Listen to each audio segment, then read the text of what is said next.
Kurt Busch is getting closer to potentially making a return to the NASCAR Cup Series. Dale Jr. Jimmy Johnson almost formed a NASCAR team, and Junior Motorsports still trying to make a jump up to the NASCAR Cup Series. And Daniel Suarez has been handed a massive fine for contact on pit road. What's going on, guys? It's Daniel, and welcome back to our video. We got a ton of NASCAR and other motorsports stories discussed here today on the channel. Let's go ahead and just jump straight into those really quickly. We're going to go ahead and start by talking about Project Hope. As it was announced on Wednesday afternoon that Project Hope will sponsor Colby Howard for 2 races this season. They'll sponsor him this weekend at Texas Motor Speedway and at Bristol Dirt next week. Project Hope, I believe, is the first time that they are sponsoring Colby Howard. The truck looks really awesome, in my opinion. I think they did a really good job, and I'm excited to see on the racetrack the next couple weeks in the Truck Series. And now we're going to head on to the next story of today's episode as we're talking about parking guidance systems. As while we had this thing with Josh Williams happen at Atlanta Motor Speedway, he's picked up a sponsor for it. As they're going to sponsor Josh Williams at Alex Bay for multiple races this season. They'll sponsor Alex Bay this weekend at Richmond. I believe the next race they'll sponsor will be a couple weeks down the road for Josh Williams. Really excited to see a new sponsor coming in for DJM Racing. The biggest reason they're coming in is because of Josh Williams. So pretty awesome stuff to see, and happy to see the parking guidance systems will sponsor both drivers. And now we're going ahead to the next story of today's episode as we are talking about Moose Fraternity. As it was announced on Wednesday that Moose Fraternity will sponsor Ross Chastain for 4 races in 2023. The first sponsor him at Talladega in April, then they'll sponsor him at Gateway, Watkins Glen, and the final race will be the second to last race of the season at Martinsville. Moose Fraternity has been a sponsor of Ross Chastain, I believe, since 2021 season, so this is not a new sponsor for Ross Chastain, but regardless, though, it's good to see that Moose Fraternity is going to be back sponsoring Ross Chastain this season. And now we're going ahead on to the next story of today's episode as we are talking about Kraft Mac Cheese. As it was announced yesterday that Kraft Mac Cheese is going to sponsor Ricky Stenhouse Jr. at Richmond Raceway. A lot of people wonder why Kraft is sponsoring Ricky Stenhouse Jr. Well, because of the Kroger brand. It's the B&B sponsorships and the B&B branding. That's why you're seeing Kraft Mac Cheese sponsor Ricky Stenhouse Jr. This is definitely one of the better JCG Doherty paint schemes I've seen in a very long time. It looks very simplistic. Looks very creative. I think did a really good job on the hood as well. There's not too much going on with this. It looks very simplistic, and it looks really great, and I'm excited to see on the racetrack this weekend at Richmond. It looks pretty awesome. And now we're going ahead on to the next story of today's episode as we are talking about the Richmond and Texas purses for this weekend. Every single time we have a NASCAR race, Bob Poggers puts out the purse money for every race of the weekend. And according to him, the Cup race will have $7,529,485. For the Xfinity Series, it's $1,721,030. And for the Truck Series, it's $710,218. This is really good money in my opinion. Obviously, the Cup Series is always going to have the most money simply because of the charter system. That's why they always end up having the most money coming forward. But that's the money for this weekend at Richmond in Texas. If you're going to those races, hope you enjoy them. But that's the money for this weekend at Texas Motor Speedway and Richmond's Raceway. And now we're going ahead to on to the next story of today's episode as we are talking about NASCAR. As it was reported by Adam Stern on Thursday morning or Wednesday evening that NASCAR ran an ad during the COTA race to start a new Legends content series sponsored by Geico that is part of the sport's 75th anniversary celebration. This includes a contest from Geico where if you end up winning, you could be the honorary starter for the 2024 Geico 500. I think that's going to be what the spring race is called once again in 2024. That will be more part of that contest as well. It's really cool to see NASCAR is once again doing some more 75th anniversary collection. What I've noticed is there's not been as much 75th anniversary stuff. I've been a little bit disappointed about that, so I'm glad to see NASCAR is still trying to get more 75th anniversary stuff out. I don't think the TV providers and the TV presenters have done a really good job talking about 75th anniversary year. This is a big year for NASCAR nonetheless, and I wish there was more content that the teams were doing, but there is some more coming out, obviously, of course, and obviously some really good stuff to see. NASCAR is trying to do a better job when it comes to that, in my opinion. And now we're going ahead on to the next story of today's episode as we're talking about the Streamlined Hotel. As it was reported by Adam Stern earlier today that the Streamlined Hotel, that the New York Investor Group has bought the Streamlined Hotel for $6.75 million. The Streamlined Hotel has major significance in NASCAR history because that's where NASCAR was actually formed in 1948. Obviously, of course, like I've already mentioned in this episode, this is 75th anniversary of NASCAR, and NASCAR was formed in the Streamlined Hotel. This has a lot of history. This has a lot of significance, and overall, this is it's really sad the New York Investor Group has bought it, but hopefully this group can do a really good job kind of keeping this Streamlined Hotel in the history of the Streamlined Hotel around long term. Hope they can do that and keep it around long term. And now we're going ahead to jump on to the next story of today's episode as we are talking about Texas Motor Speedway. As it was announced yesterday and reported by Nathan Brown that Texas Motor Speedway is going to be doing away with part of the victory celebration. That is with the 6 shooters. For many years, really I think since early to mid 2000s, they've had the 6-shooter tradition for every time someone wins an IndyCar or NASCAR, they have it. But they're doing away with that. There's obvious reasons why that they are going away with that, sadly, and it is disappointing, but I understand why they're doing it, especially recent situations that have happened in the last year or two in Texas I'm not going to get into, but honestly, there's a big reason why they're doing it. It's disappointing to see, but I have to respect and understand the decision that they're making, and I completely respect the decision they have decided to make in that front. And now we're going to head on to the next story of today's episode as we're talking about Richard Petty and Daryl Waltrip. As it was announced yesterday that Richard Petty and Daryl Waltrip will be the co-grand marshals for the All-Star race later this year at North Wilkesboro. One thing you know, Daryl Waltrip was supposed to give the command for the Daytona 500, but he could not make it to give the command for the Daytona 500. So I'm guessing that this is a makeup race for Daryl Waltrip to go ahead and give the command. It's really cool to see 2 legends of the sport, 2 of the greatest NASCAR drivers to ever race in the sport, given a command for the All-Star race. I think that's really exciting. Plus, they've both won at North Wilkesboro, a lot of history, and I think it's really cool to see that both of them are going to be co-grand marshals for the All-Star race. Pretty exciting stuff, in my honest opinion. And now we're going to head on to the next story of today's episode as we're talking about Zane Smith. Now, Zane Smith was on SiriusXM NASCAR radio yesterday, or on Wednesday evening for that matter, and he says that basically that truck that caught on fire after the race that he won is basically all right. There isn't a lot of damage on the truck. Some of the decals got burned off, and some of the parts of the car got a little bit, crush panels got messed up a little bit, but he says the truck is all right, and they are planning to use that truck at Mid-Ohio. Obviously, after the NASCAR Truck Series race, when Zane Smith went on to go and get the victory at Circuit of the Americas, the truck basically caught on fire on the left side because of basically when he's doing burnouts. The mud flaps in the bottom of the truck caught on fire with them being low to the ground and the rubber buildup. It ended up catching the truck on fire. It's good to see the truck is all right. It's surprising. I thought the truck was not going to be usable, but at least the truck is going to be usable in the future. I'm happy to see that because it would have sucked if that truck was not going to be usable. So it's good to see at least for sure that the truck is going to be usable and it's not completely screwed up. Happy to see for sure that it's still going to be usable going into the future. Glad to see the truck is all right. And now we're going to head on to the next story of today's episode as we're going to go ahead and talk about Joey Logano. As Joey Logano was on SiriusXM NASCAR radio yesterday, and he basically defended stage racing and the stage breaks, basically saying that people got really tired of the long green flag runs, and that's why stage breaks really came into play. Look, I have to completely disagree with Joey Logano on some aspects. I do agree that I have no problem with stage racing. I think stage racing has brought some excitement into NASCAR. But one of my biggest gripes and my biggest problems with stage racing is the stage cautions. If NASCAR was to completely get rid of the stage cautions altogether, I would be very, very happy with that. I think stage cautions have been the biggest reason why a lot of people don't like stage racing. And you can still award points and calculate points up throughout a green flag run. And watching the Cup Series race at Circuit Americas, which was the first race with stages, we've seen no stage caution since they were implemented back in 2017. And the first race without mandatory caution since 2016 at the Ford 400 for Ego Boost 400. I felt like I was enjoying the race a lot more because of that, and it was a very good race, was a contender for the race of the year until the end of the race, of course. Obviously, there's reasons why, because the drivers lost their heads near the end of the race and a lack of respect on track. But in my honest opinion, I personally believe that stage racing would be perfect if they got rid of stage cautions altogether. It creates better strategy racing, and the flow of the race, it gets better.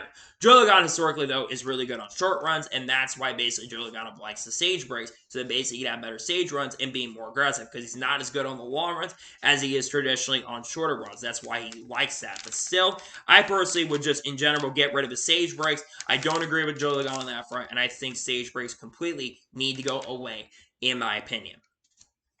And now we're going to head on to the next story of today's episode as we are talking about Josh Williams. As it was announced yesterday morning that Josh Williams has received a playoff waiver. Obviously, the reason Josh Williams had to apply for a playoff waiver is because he was suspended after an incident that happened at Atlanta Motor Speedway where he parked his car on the front stretch and missed the race at Circuit of the Americas. Josh Williams basically came out ahead and basically ended up, instead of basically being completely screwed over, he actually ended up coming out ahead. They ended up putting Alex Bay in the car, and Alex Bay got a top 15 finish and was contending for a potential top 10 run. I think there was some issues with Kaz Girl in the race, if I'm not mistaken, but he ends up receiving a playoff waiver. That means now, I think Seth Egger brought this up in his tweet, basically, that this is now 23 out of 27 appeals that have happened that have basically been approved, and this is the second one from suspension that's been basically approved, thanks to basically what happened where we saw Johnny Sauter in 2019. He got appealed, he had sent an appeal in, and he got appealed. NASCAR basically hands out appeals like candy. I don't know if that would have agreed giving him basically a playoff waiver, but if he was going to remain eligible for playoffs, he had to apply for a playoff waiver, but NASCAR has given out a playoff waiver to Josh Williams. I don't know how to completely feel about it, to be honest with you, because he did basically, in some essence, in some areas, basically did cause some issues, but overall, I'm glad to see at least he did get a playoff waiver, in my honest opinion. And now we're going to head on to the next story of today's episode as we're going to talk about appeals. Now, we're going to talk about bias in NASCAR in just a little bit, but a lot of people believe that there is bias in NASCAR with Hendrick Motorsports when it comes to appeal aboard. Now, one thing that I did mention in my video on the breaking news around Hendrick Motorsports is that NASCAR and the appeals panel are different. The appeals panel is a separate appeal that's made up of independently. A lot of people think that NASCAR runs that appeals board. No, it's separate from NASCAR and appeals. After it happened, NASCAR was very, very displeased and disappointed with the decisions that they have made. But this is not the first time in NASCAR history where we have seen basically it happen where the appeals panel has changed the ruling on the penalties. Let's go back the last couple of years. I go back to 2021 when Noah Gragson had a DNQ after the race at Darlington, and his penalty got rescinded eventually later in the year. The next one, and you go back to recent examples, thanks to NASCAR Man putting this tweet out. Basically, January 22, Mike Harmon's team got handed with a massive, massive penalty for testing at Rockingham and basically doing a race in Rockingham, which counted as testing. Guess what? They got that penalty completely almost rescinded. I think they got their points back. Next, May of 2022, Matt Kraft got a DNQ after the truck race at Darlington. Guess what? That penalty got rescinded. September 2022, Jeremy Clements won the Xfinity Series race at Daytona. But eventually, they went to the R&D Center, and it got encumbered. But eventually, they got their penalty rescinded, and he got back into the playoffs because of that. Then in October 2022, William Byron intentionally gets into Denny Hamlin under caution, gets a 25-point penalty, and a $50,000 fine. The points get back to William Byron, but he still increases the fine. Then finally the Hendrick penalty, where Hendrick Motorsports had all their points basically back, but also basically they still had to keep the fines and suspensions, which is a little bit odd and weird. So that's very interesting when you think about the appeals panel. It's made up independently. There were people saying that NASCAR run that appeals panel, but I don't think that's completely true at all. NASCAR doesn't run the appeals panel, and it's completely independent, and I thought NASCAR Man did a really good job when it came to reporting that, and I thought he did a really awesome job on that front with that report. And now we're going to head on to the next story of today's episode as we're talking about NASCAR teams. As Austin Ganensky from Sportsnet put out a really strong article about NASCAR teams.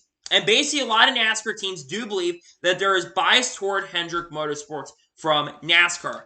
Jordan Bianchi was on The Athletic and Jeff Gluck was on The Athletic, and he believes that there's a couple factors that do play a role. First, they mentioned Garage 56, which NASCAR went to Hendrick Motorsports, the most successful team in NASCAR, and NASCAR teams and owners, including Denny Hamlin, were not very happy about that. The other situation is the Track Attack program. Hendrick Motorsports, for the road course program, they have a Track Attack program where they can get by the system, and NASCAR kind of lets them get away with it. And teams do not like the Track Attack program, and they think that the Hendrick cars are at a complete advantage thanks to that Track Attack program. And you look at success at Hendrick Motorsports on the road courses, no wonder. They have a lot of success on the road courses, so they're obviously going to believe that there is going to be bias around them.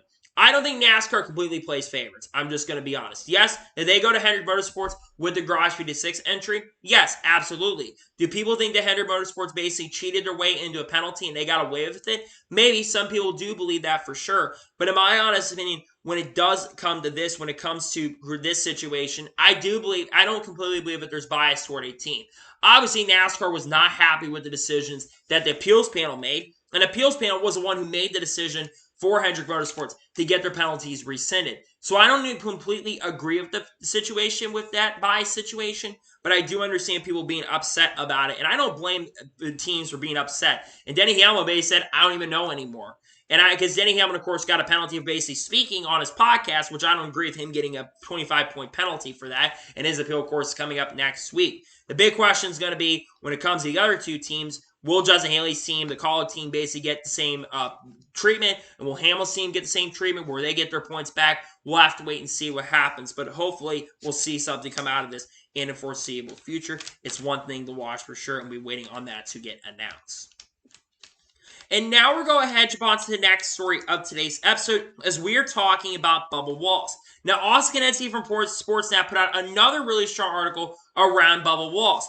Obviously, kind of talk about this on a channel on Wednesday, but basically, Bubba Wallace made some comments after the NASCAR Cup Series race at Coda, after he had an oil line break on his car and ran into Kyle Larson and basically destroyed his car and went to the garage and was very unhappy. He basically said that basically 2 rookie mistakes in a row, going to try not to go on a downhill hill, making road mistakes, need to be replaced, and walk back to his car.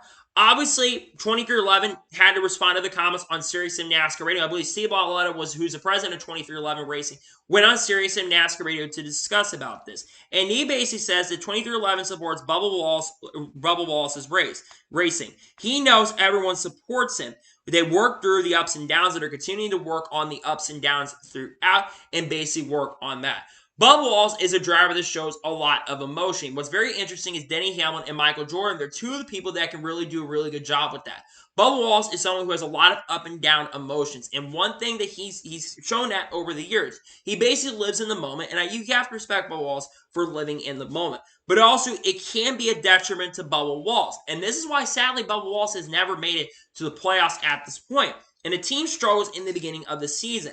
They need to work with Bubba Wallace and work on getting those emotions in check for him. And because he was showing that a little bit at the beginning of the year. Saw him showing some maturity at the beginning of the year. He wasn't too mad at Auto Club. He wasn't really pissed off after the Atlanta race. It's the first time this year where he's shown that. But he's got to work on that emotional maturity. And I think he's got time to do it. And it's early enough in the year where the team can turn it around.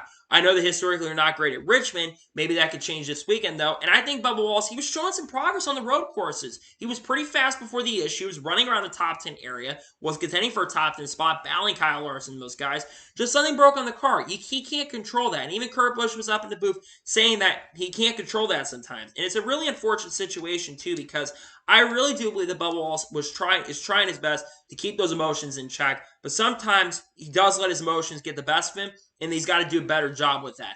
I think 2311 could work with them. Kurt Busch is there to help out with that. And you also got Michael Jordan, who's not going to put up with it eventually. So definitely got to work on that for sure. I think they've got time to do that for sure, though, and hopefully they can work towards that going forward in the foreseeable future.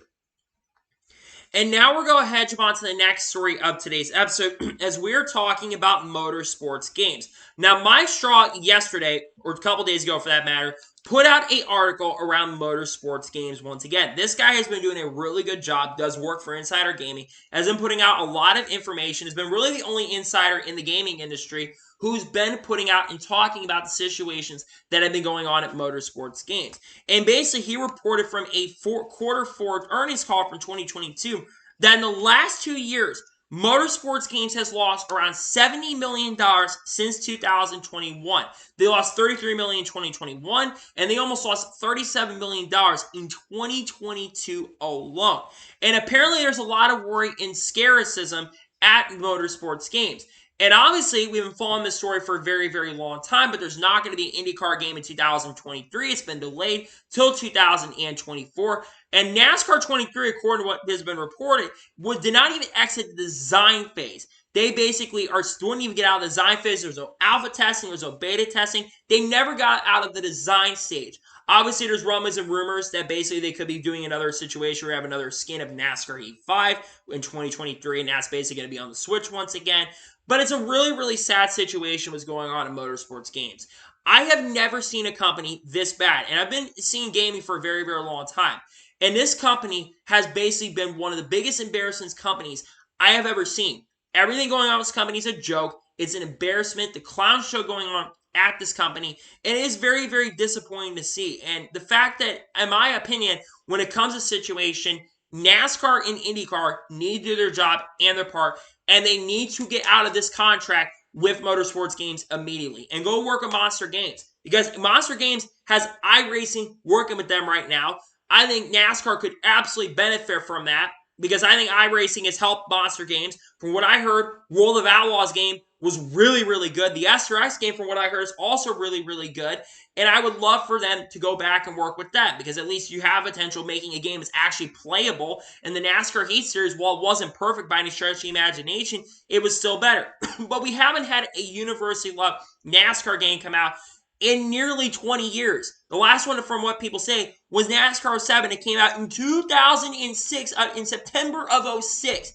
It's March of 2023, or almost April of 2023, and it's embarrassing. It's been nearly 20 years since the last good NASCAR game came out that was universally loved. You've had some games that have been good between then, but there haven't been a lot of good games to come out. And in my honest opinion, they need to get out of this contract immediately. I know they have a contract through 2029. It's embarrassing. It's a disgrace to the gaming industry in general, and I'm disappointed what's happened. It's embarrassing, it's ridiculous, and it's outrageous. In my opinion, it's completely outrageous, and it's frustrating to see, and it really sucks. And now we're going to head on to the next story of today's episode, as we are talking about Shane Van Gisbergen. Now, I don't talk about Formula One stories in the early portion of episodes. However, there's a reason why I'm going to talk about this story. So Adam Stern put out this tweet a couple days ago talking about how Daniel Ricciardo was in a new sizzle as F1 goes down under this weekend, including him chasing Project 91 candidate Shane Van Gisbergen down Mount Panorama. Obviously, Shane Van Gisbergen has been rumored to potentially driving Project 91. He is a candidate for the Project 91 car. And obviously, I talk about this on the channel on Wednesday, but Justin Marks went on Sirius XM NASCAR Radio on Wednesday, and he said that there's a candidate right now that they have their next driver already signed at this point. He has not raced in the United States that much, and is racing in a series very similar, and that is like NASCAR. A series that's very similar to NASCAR is the Repco Supercar Series. Shane Van Gisbergen also in the past has shown interest in wanting to race in NASCAR. He would absolutely fit the mold for the Project 91 car. Shane Van Gisbergen is one of the greatest Repco Supercar drivers in the history of racing. He has raced in other series as well as been somewhat successful, and it would be very fun to have him race in NASCAR. I think it would be extremely successful. I think it would immediately be a contender 100%. And I think it'd be fun to have him race in NASCAR. And I think he ultimately has a very good opportunity and a very good chance to race in NASCAR in the foreseeable future. And I think that he will be the next driver. Now, the question is, what will be the next race that Trackhouse runs the Project 91 car?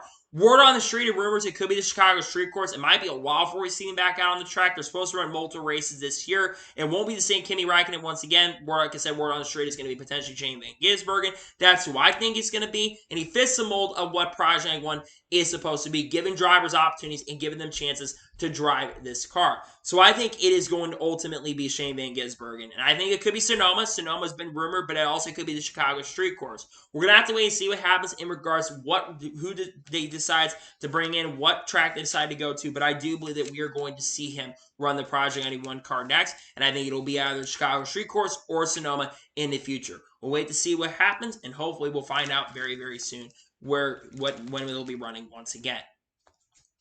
And now we're going to head on to the next story of today's episode, as we are talking about Daniel Suarez. Now, Daniel Suarez was expected to receive some pretty big penalties after contact on pit road, and he was basically announced on Wednesday evening that Daniel Suarez has been fined $50,000 for making contact on pit road. For those of you who have been following the story around Daniel Suarez, after the NASCAR Cup Series race at Circuit Americas, Daniel Suarez was very, very upset, and he was driving really, really fast trying to catch up to the people that had contact with him. He basically bulldozed Ross Chastain out of the way, and then on pit road with the official right next to him, he basically ran in the back of Alex Bowman multiple times, and Alex Bowman did confront him a little bit, basically saying, hey, there's an official right there. And he said, I was not the one who really ran into you. It was your teammate that ran into me. Obviously, Daniel Suarez getting a fine, I think the $50,000 fine was completely justified. But I do believe Daniel Suarez, that could have absolutely, one, been suspension worthy, or at least a points penalty should have been handed out as well. And people look at the Ty Gibbs situation where Ty Gibbs got a $75,000 fine and I think a 25 owner point fine. But I do believe that was because, one, that was a repeat offender. He had issues at Martinsville with Sam Mayer in the beginning of the race. And then you also have to mention that Ty Gibbs had a little bit of temper as well and was under green flag. This is after the race.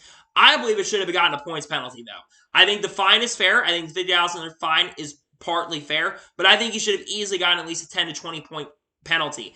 It's completely ridiculous, the fact that he didn't get a point penalty for that, because, one, it's unacceptable that there are officials on pit road and you're running into the back of them. The fact that he was running into the back of Alex Bowman on pit road when you had officials, like I said, standing right there and basically pointing at him, telling him to slow down, that's completely unacceptable. That's dangerous. There's not only pit officials out there, but you've got pit crews out there, and you've also got media members who are trying to interview drivers after the race as well. And if you run to one of these people, even going as slow as they are, like 25 or 30 miles an hour on pit road, you can end up hurting somebody with these cars. So ultimately, I think Daniel Suarez should have gotten handed a little bit more of a steep penalty. I think a suspension could have been definitely worthy in this situation. I definitely think a points penalty for sure should have been worthy in this situation, but I'm least glad that Daniel Suarez at least got some sort of penalty for it. But he was joking on Twitter, which tells me that I don't think the penalty was enough. I personally think he should have gotten a points penalty 100%, and I think he should have easily, for sure, got a points penalty. But that's just my honest opinion. I don't think we should always give out penalties, but in this situation,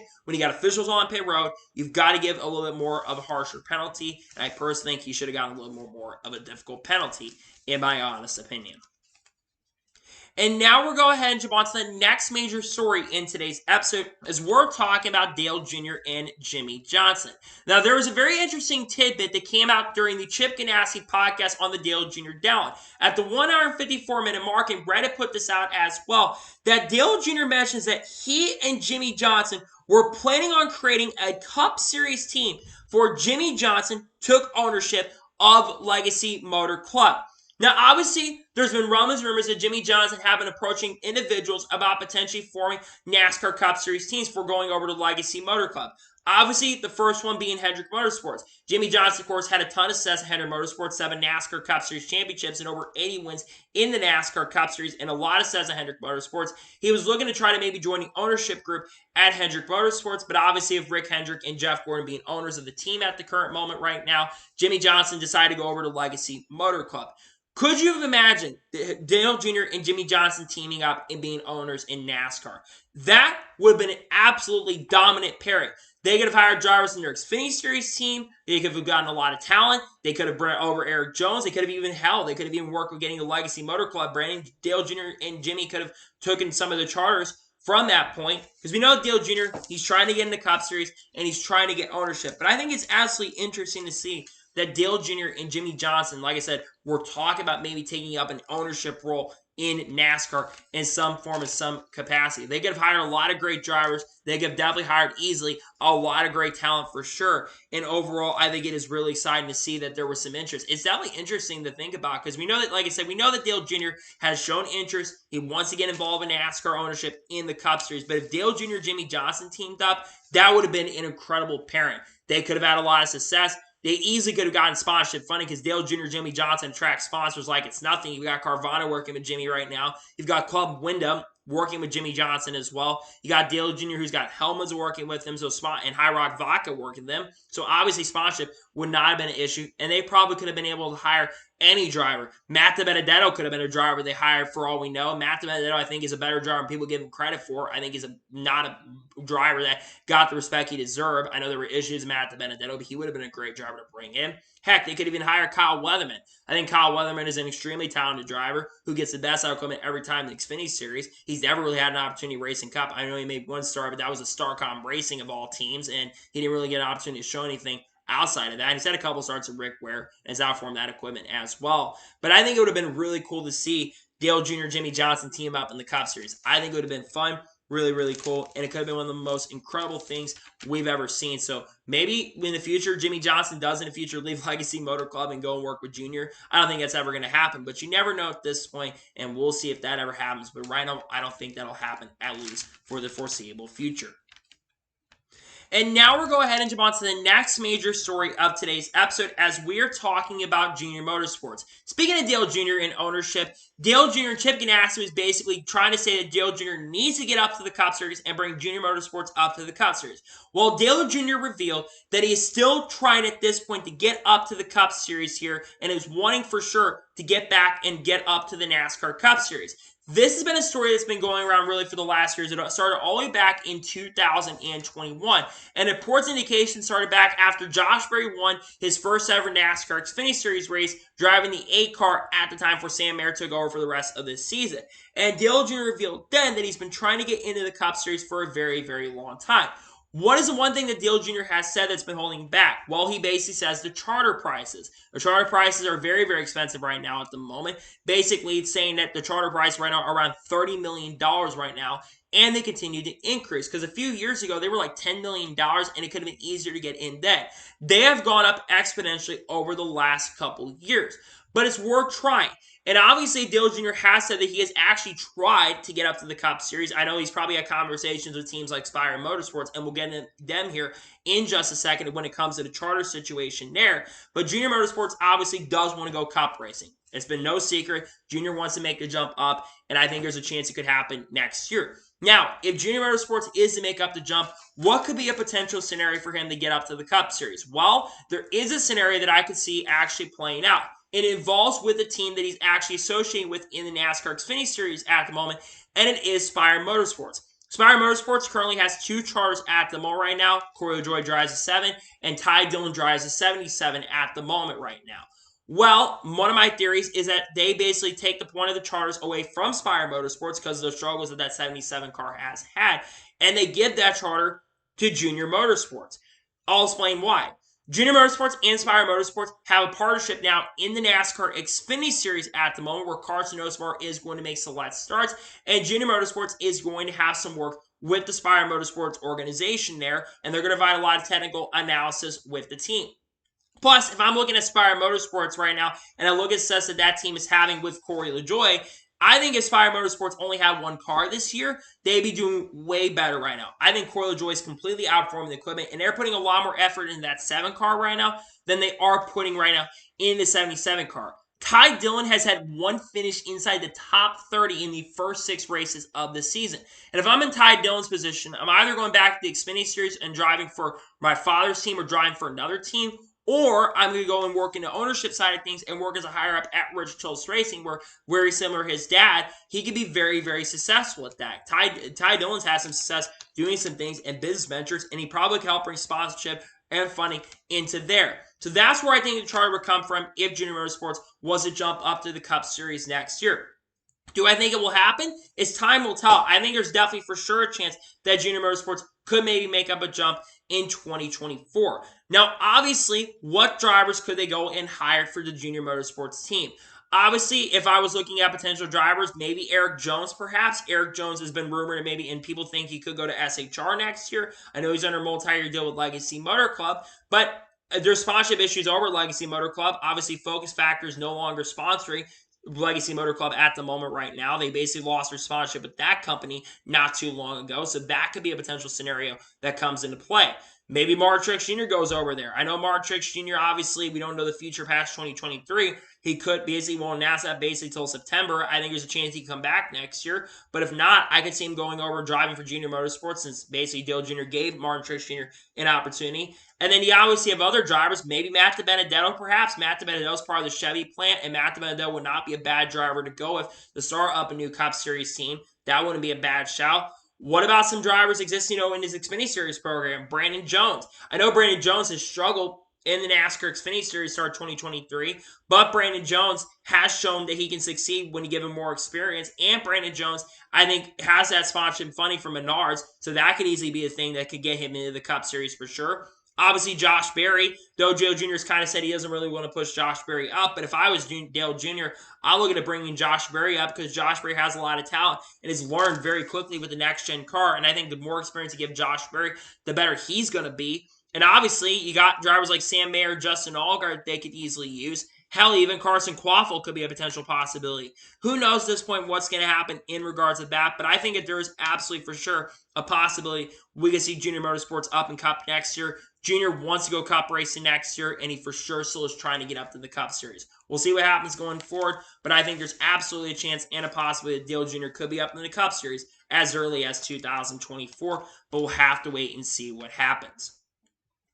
And now we're going ahead and jump on to the final major story of today's episode as we're talking about Kurt Busch. Now, we have covered Kurt Busch a lot on this channel over the last few months, and it is for good reason. So Kurt Busch basically says that they're still working on trying to get a third car. And basically, Kurt Busch is obviously trying to get back to the NASCAR Cup Series currently at the moment right now. And he's been working on a return. Kurt Busch, a lot of people thought when he announced basically that he was retiring full-time racing, he said that basically he was basically going to retire. A lot of people thought he was officially retiring altogether. That's not the case whatsoever. Kurt Busch has indicated in the past that he wants to get back to the NASCAR Cup Series as soon as possible, but he still has to be medically cleared from doctors to be able to make that move up to the NASCAR Cup Series. Basically, he said on Sirius XM NASCAR recently, as he's currently in Chicago at the moment, with 2311 having a big association with Chicago right now, with the Chicago Street Course coming up in a few months down the road. He is still working on a return right now to the Cup Series, and basically says he's working on the next steps to get back to the NASCAR Cup Series. He does say that there is a third car at 2311 Racing available for him once he's cleared, and it could be potentially full-time. From when he gets back in the car, it could be full-time. And he basically says the next step is to get into a go-kart or get into one of Kyle Busch's late models and drive 300 to 400 laps in that in a row and see how he feels. He's getting closer and closer to return, it seems like, and obviously I want Kurt Busch to get back as soon as possible. However, I don't want Kurt Busch to completely rush his return back. I want Kurt Busch to take the necessary steps available to get back to the NASCAR Cup Series. Because Kurt Busch, like I said, I want him back in a Cup car ASAP. But again, I want him to take the necessary steps going forward to make sure that he is publicly healthy and medically clear to get back behind the wheel. I don't want him coming back and rushing his recovery, and he's done a really good job with that. He's done a really good job taking the necessary steps. He's been following what the doctors have said, and you look at Kurt Busch, he could be extremely bitter at the moment right now about that. However, Kurt Busch, I think, has been very, very courageous and has been really, really good about that. He's been very good about that kind of stuff and has handled it very, very well and has handled it very professionally. You saw him in the Fox broadcast. He's kind of hurt that he's not in that 45 car right now, but he's also happy that the 45 car is in good hands with Tyler Reddick. And Tyler Reddick is bringing a lot to 2311 Racing. And Kurt Busch has done a great job helping out 2311 Racing in big ways. He's kind of like an advisor for 2311 Racing, and is kind of like a coach for 2311 Racing for both Tyler Reddick and for Bubba Wallace. And obviously, when Travis Pastrana got behind the wheel of the 6-7 car, he obviously was there as well to help out Travis Pastrana there. Now, obviously, like I've already said, they have a third car for Kurt Busch ready to go. The question is, what will the number be? The number, from what I would tell, was probably 67, the number that Travis Pastrana ran. But if I had to choose a number that Kurt Busch could easily run, I think it would be 97. 97, of course, has a lot of historical context with Kurt Busch. That's the number that Kurt Busch started with in his NASCAR Cup Series career when he made his debut back in 2000 and ran that number up until 2005 when he was let go from Roush Fenway Racing or RFK Racing before it became RFK a long time ago and was just called Roush Racing back in 2005. And Kurt Busch has been able to succeed with every organization that he's been able to do. And I really do hope that it's very soon because it sounds like we're getting closer to a potential return to Kurt Busch. But again, I hope that Kurt Busch absolutely takes the necessary steps to get back behind the wheel. And like I said, he's been doing a really good job with that. But if Kurt Busch never gets back behind the wheel, I'd love for him to get an opportunity to do some more Fox commentaries. I thought he did an incredible job in the Fox Sports booth. I think it was fun to listen in the Fox Sports booth and to see the raw emotion. People were basically saying, oh, Kurt Busch is being completely biased. Of course he's going to be biased in the Fox Sports booth. He's a guest commentator. He's not in there every single week, and he's going to be biased toward what exactly is going on, especially when his team is being successful. He's, of course, going to be happy for his organization, for a team. And seeing Tyler Reddick get the win made him very, very happy. So, obviously, Kurt Busch is going to be a little biased in that situation, in that front. I got a little bit frustrated. People were pissed off about that because Kurt Busch had every right to be happy about his drivers going out and winning. He wants his team to succeed and all that. And I hope Kurt Busch, so, like I said, gets back behind the wheel. He wants to race at Watkins Glen. He wants to race at Darlington. He wants to race at other tracks, maybe like Richmond later in the year. And I do think that Kurt Busch will return. I really believe by the end of the year, you're going to see Kurt Busch back behind the wheel. But he first has to get medically clear. And it's sounding like that they're working toward the next steps. We got a positive update at least. And obviously, hopefully Kurt Busch will return very, very soon. And hopefully we do get a return from Kurt Busch in the foreseeable future. So, that is your today's NASCAR news and motorsports news video. I want to thank you guys for watching. Please like and subscribe to the channel. Notifications on so you know if I win a video does go live on my channel. Follow me on Twitter, Facebook, and Instagram, and support me on Patreon as well. Links are down below with that, and comment your thoughts below on today's episode. Do you think Kurt Busch is going to return soon or not? Let me know in the comments below. And do you think Junior Motorsports will jump up to the Cup Series in 2024? Let me know your thoughts in the comments below. Tomorrow on the channel, we're going to have 2 videos on the channel. We're going to have the NASCAR Xfinity Series if the race does happen, because weather could be a factor this weekend, and the Truck Series view on the channel from Texas as well. Then Sunday on the channel, we are going to have the starting lineup video for the Cup race at Richmond, and then the race view for the Cup race at Richmond. And then Monday, we'll have another NASCAR news video and motorsports news video on the channel as well. A lot of content on the way, and also silly season predictions is coming out very, very soon. Likely sometime in April, but I'm not confirming that at this time. So anyways, like I said, I want to thank you guys for watching today's episode, and I'll see you guys next time for some more great, awesome NASCAR content and other motorsports content on the channel like this. Take care, everybody.